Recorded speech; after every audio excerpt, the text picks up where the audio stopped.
Organisasi masyarakat di Surabaya yang sempat menuding mahasiswa Papua merusak bendera merah putih akhirnya meminta maaf. Tudingan tersebut berujung pada insiden persekusi dan rasisme terhadap mahasiswa Papua di Surabaya beberapa waktu lalu. Organisasi masyarakat tersebut juga mengaku pihaknya tak berniat mengusik warga Papua yang berada di Surabaya. Dikutip dari Kompas.com, satu di antara anggota Ormas, Teddy Susanti, menyampaikan permohonan maaf. Susanti mengungkapkan pihaknya tidak ada niat untuk mengusik ataupun mengganggu warga Papua di Surabaya. Kerusuhan yang terjadi di depan asrama mahasiswa Papua di Surabaya beberapa waktu lalu diwarnai persekusi dan rasisme. Sejumlah anggota Ormas mendatangi asrama mahasiswa Papua di Surabaya lantaran adanya informasi mengenai perusakan bendera merah putih. Mereka mendatangi asrama dan menuding para mahasiswa melakukan hal tersebut. Susanti mengungkapkan sejumlah anggota Ormas tersebut tidak terima jika bendera merah putih dilecehkan. Ia menjelaskan namun ada pihak-pihak yang sengaja membesar-besarkan hal tersebut sehingga banyak yang terprovokasi. Seusai terjadi persekusi dan rasisme di Surabaya, masyarakat Papua dan Papua Barat menggelar aksi yang berujung rusuh di Manokwari dan Sorong. Pihak kepolisian dan sejumlah anggota Ormas sudah melakukan pertemuan. Kepolisian menekankan kepada masyarakat untuk tidak menelan informasi secara mentah-mentah tanpa adanya cross-check terlebih dahulu. Kami tidak mengusik saudara-saudara kita Papua yang ada di Surabaya, yang ada di Jawa Timur, ada di Jawa. Selama ini kami hidup berdampingan. Kami tidak pernah.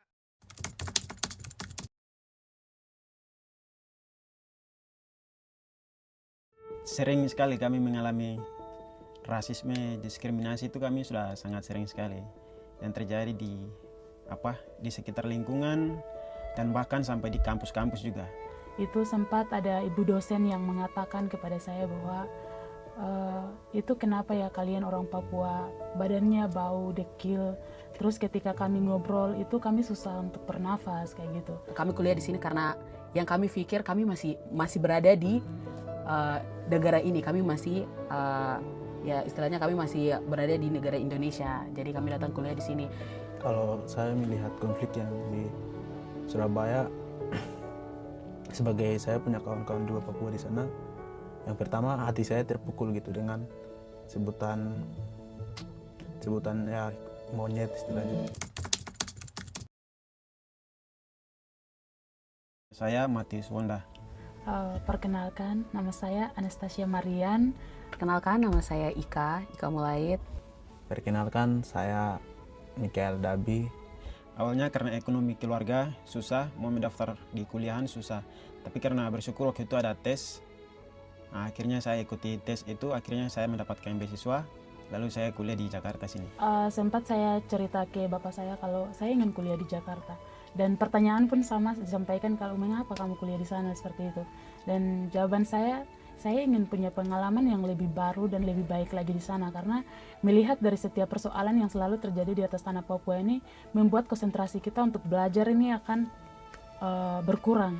Jadi kalau yang saya senang dari Jakarta, ya hal-hal baru yang saya tidak tahu di Papua, hal-hal baru yang tidak ada di sana, itu bisa saya dapatkan di sini, pelajaran baru. Saya bisa banyak belajar dari kawan-kawan di Jakarta, karena satu hal soal rasisme sendiri gitu, karena saya bisa ketemu kawan-kawan yang kulit putih sedangkan saya hitam, jadi di situ belajar toleransi gimana antara manusia satu dengan yang lain. Itu yang saya suka, karena di Indonesia ini banyak sekali suku gitu. Papua itu indah dan orang Papua itu tidak rasis, dan masyarakat di sana itu sangat rukun sekali, dan kami masyarakat Papua itu kami terbuka. Orang Papua itu kalau orang baru sudah bergabung di sana, mereka orangnya ramah-ramah, tidak pernah membedakan kok ini itu tidak ada.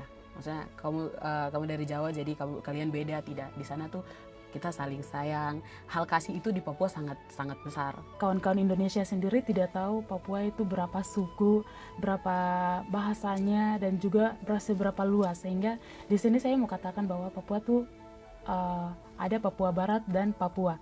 Tetapi di sini kami satu. Dan kalau mau dibilang Papua indah dan tidak, saya berharap untuk kalian bisa datang ke Papua sendiri dan menyaksikan bagaimana di tanah Papua ini sendiri indah atau tidak, bisa langsung datang ke tanah Papua. Sebenarnya rakyat Indonesia banyak juga yang sadar untuk soal Papua gitu, soal Papua. Tetapi satu hal yang membuat rakyat Indonesia untuk selalu sama-sama dengan Papua. Karena kita tahu saja bahwa Papua itu istilahnya surga bagi Indonesia. Jadi tolong hargai kami, ya, hargai kami sebagaimana manusia. Janganlah mengeluarkan kata karena kata itu sangat menyakitkan untuk kami. Sebagai manusia yang dilahirkan dari rahim ibu, sebenarnya sakit hati juga ya kepada oknum yang sempat lontarkan kata-kata itu. Jika Indonesia mau maju, jangan ada yang namanya rasisme, penindasan, dan juga diskriminasi yang selalu terjadi bagi kami, orang Timur khususnya. Tunjukkan kalau Indonesia itu adalah negara yang tidak membedakan suku, ras, agama, dan lain-lain.